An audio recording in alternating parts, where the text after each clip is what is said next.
All right, hello everybody, and welcome back to my YouTube channel.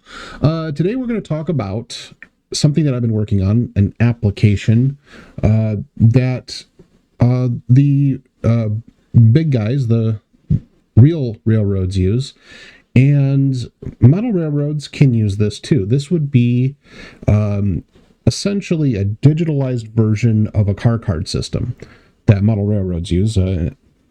Big railroads would call this a TMS, or transportation management system, where essentially you manage your rail cars, your yard inventory, your waybills, and also print paperwork out for train operations.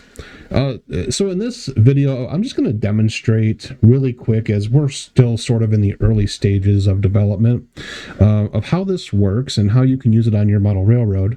In this particular video, we're going to discuss like the basic movement functions of it. In another video, we'll get into the more advanced stuff like for setup and whatnot.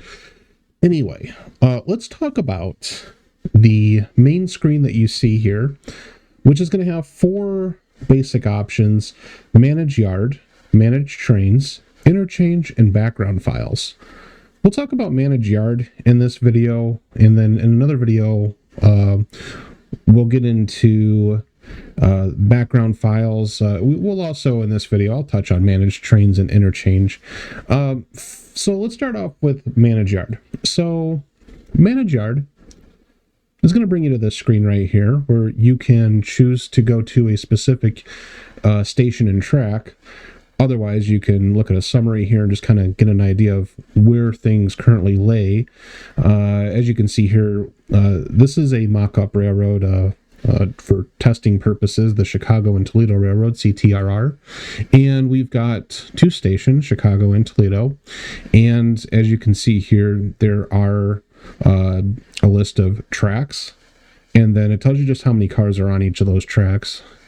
And for this first look here, let's go ahead and take a look at Chicago, and then down here at the SPICH. This is the Southern Pacific Interchange track, where one empty car currently sits.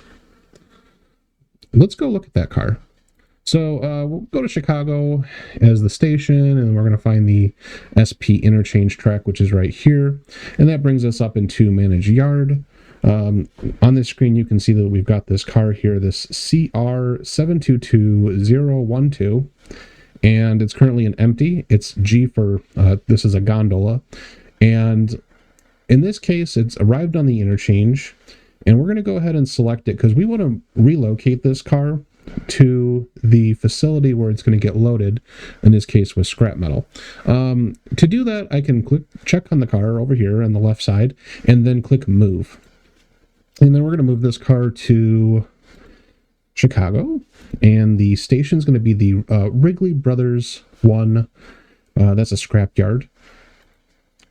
We'll set the move type to PACT, and this is something that we'll get into a little bit later on.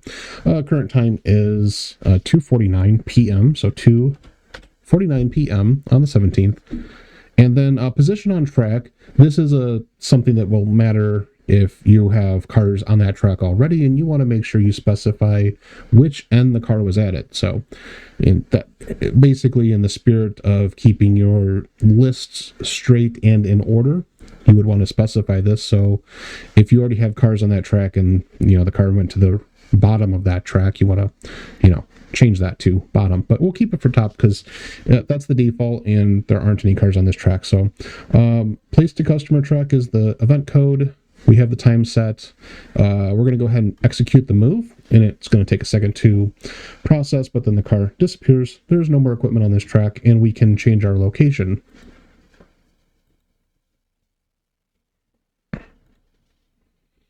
We're going to go back to Wrigley Brothers now. There's the car, and let's say that we want to move this car. This car is going to get loaded, and we want to move it to Toledo with a scrap load. We can go ahead and select this car. It's going to bring us up some options here. And let's say we want to load the car. I've got a couple options here for the load cars. Now, I can select an existing waybill that's already been created, or I can create one from a template, or make one from a template, or I could just create a new waybill, which in this case, we're going to go ahead and create a new waybill.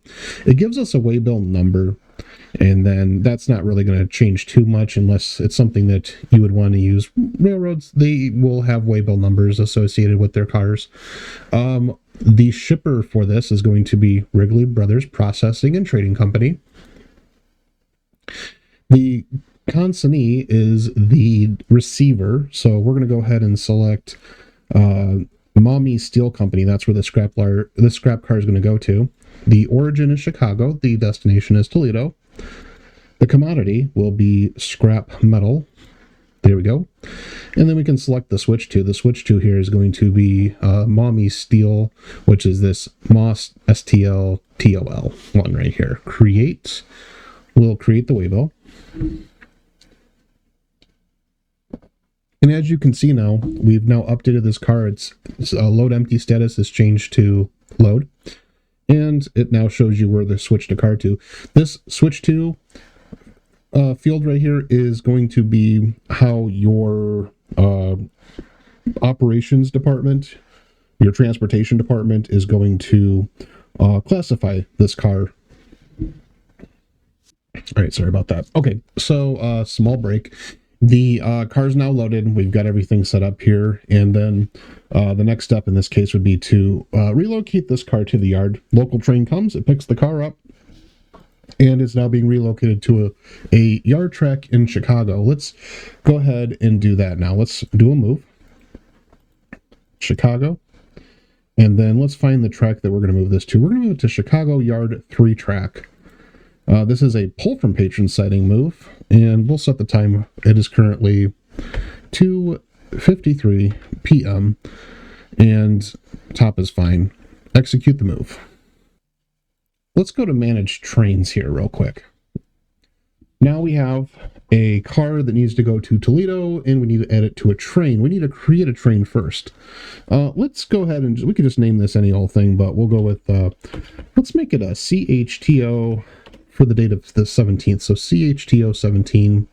We'll just call it eastbound freight.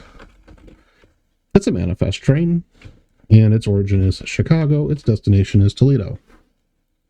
I'm going to click create. Now we have a train that is currently in building status, and we're going to go ahead and assign some cars to it. So we're going to go ahead and add cars. And we can go to Chicago. Go to Chicago Yard 3.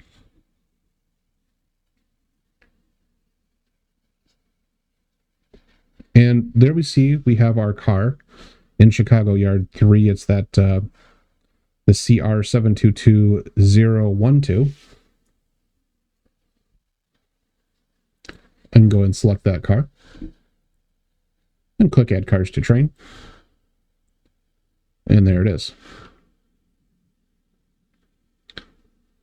Let's say some other cars are going to go there too. So we could go back now. And let's see, we're going to have Chicago, Yard 3.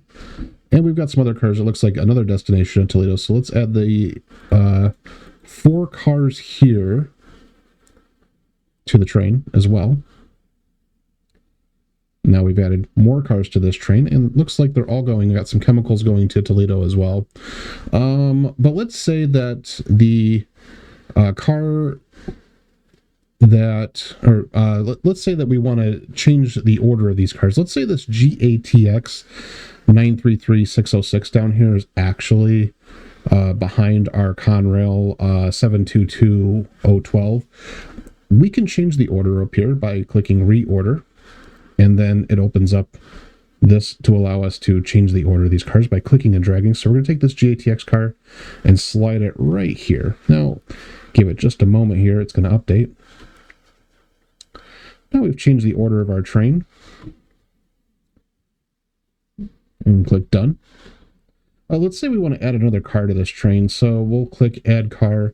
This time we want to add a locomotive. So in Chicago we can go to the C99 loco shop and we can find a locomotive here. We're going to pick a GP38, the 201. Let's say we're going to assign to this train. So add cars to train. Again, it's on the wrong side, so we need to change the order. Move it to the front.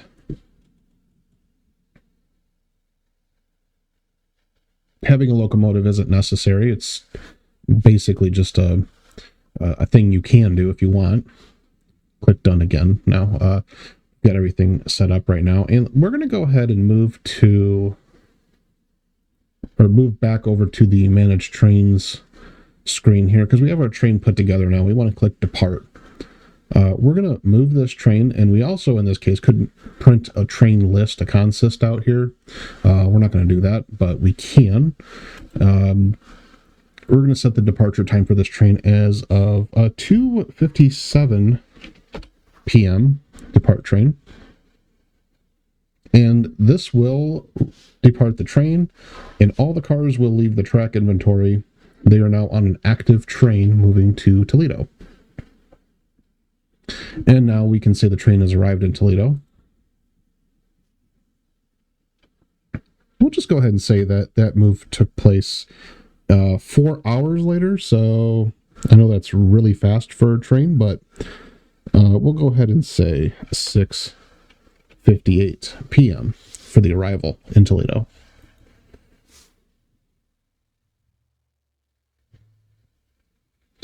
Now we have the train set to arrive. We can go ahead and set these cars out.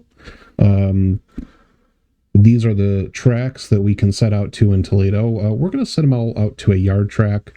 Toledo Yard 5. And the entire train is going to get set out to Toledo Yard 5. So all the cars set out, 6 cars. Going to let that do its thing. Okay, and now we can complete this train. When we click complete, the train is going to disappear. It's gone. It's done its job. And now we can go to manage yard. I'm going to go to Toledo and to the track that we moved those cars to, Toledo Yard 5, and there they are. All right, so and at this point, we're going to put this car to the Maumee steel track. So again, we'll select the car. We can click move. Toledo, Maumee Steel. It's a playset customer track. Let's see. We had a 6:58. We could say what happened an hour later. So it was placed an hour later. Execute the move. 7:59 p.m.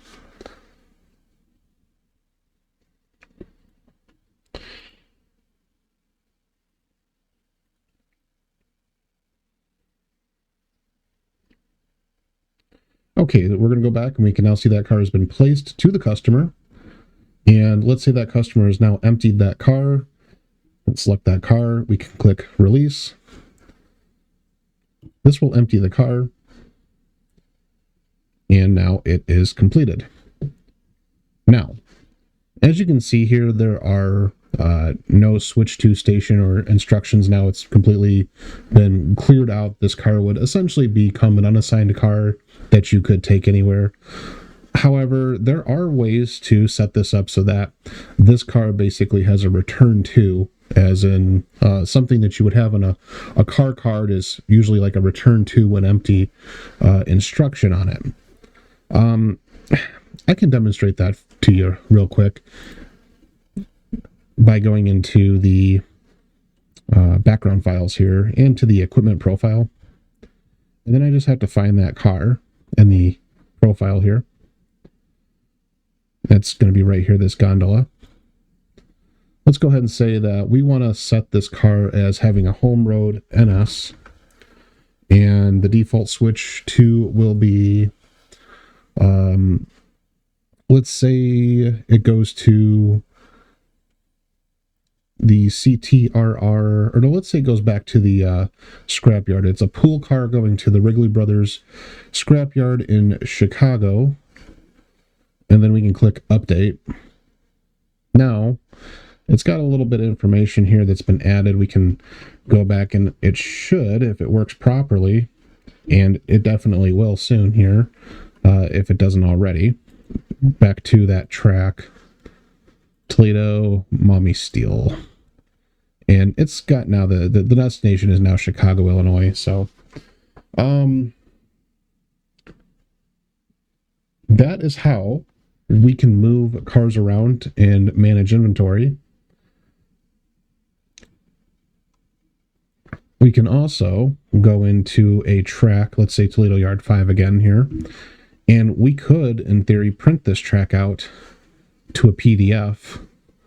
So we've got a PDF report here that'll show the train or the tracks, I should say, so that you can print that out for a train crew. We'll get into that in another video.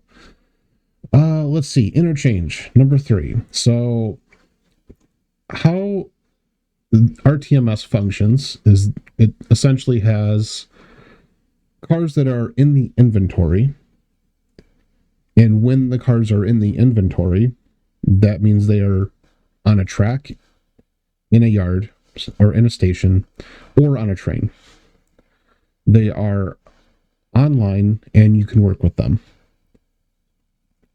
In theory, this is where you're going to be placing cars on your layout. So these are cars that would be existing on your layout.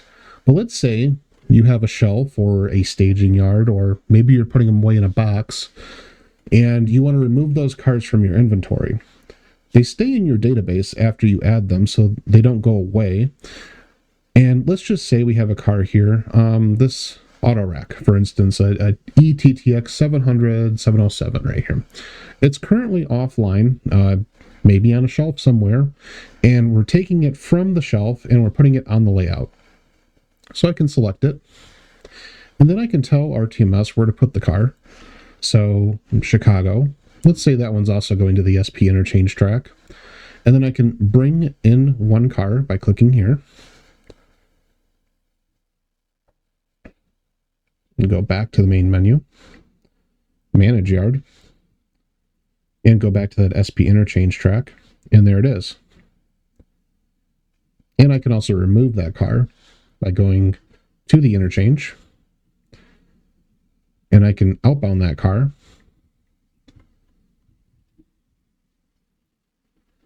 click outbound, and then I can select a source track, Chicago, SP1. There it is right there. We're going to send this car out, and it's gone. And just like that, I can add and remove cars from the inventory. And at the same time, I'm keeping all of those cars in the database, so they never truly go away. The car is right back here. Let's see.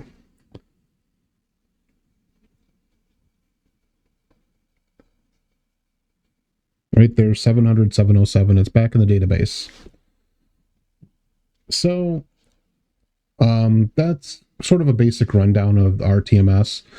I'm still working on a lot of the functionality and trying to fix a lot of the bugs, but eventually I do plan to make this available for everyone to use. And as of right now, this is what we've got. We'll go over some more advanced stuff in the future, as far as like setting stuff up and all that, but essentially you would be able to create your own profile and then enter all your information, and you could use this system to replace your car card system, and add a little bit of realism to your model railroad. So, you know, if you are interested and you like this, leave me a comment, let me know, subscribe to see future updates, and I will see you guys in the next video. Thank you.